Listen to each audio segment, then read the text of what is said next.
In life, we tend to become more humble in situations where we are most vulnerable.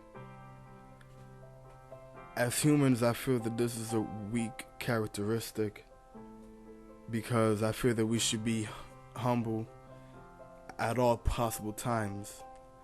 Because being humble in just one point where you're really vulnerable or when you're really at your weakest state doesn't really show the person, doesn't really reflect the person that you really should be throughout the entire spanning of your life.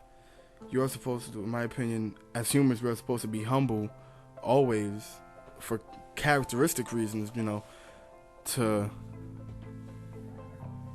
show that we are decent and compassionate human beings. And I feel that nowadays most people that I encounter, at least the most people I run into, aren't as humble or as modest as they should be. They tend to speak softer when they know that they're weak, when they know that their defense isn't going to be as strong as they would have hoped. And when their attack finally falls, they revert to being small creatures, assuming the fetal position, hiding and praying that they don't get their heads bit off. And that's kind of what happens when you're not humble your whole life. You're gonna walk around being scared of your head getting bitten off at any moment in time. When if you would have just been kind and humble, you wouldn't have any kind of fear, and you know that you've been doing the right thing for such a long time.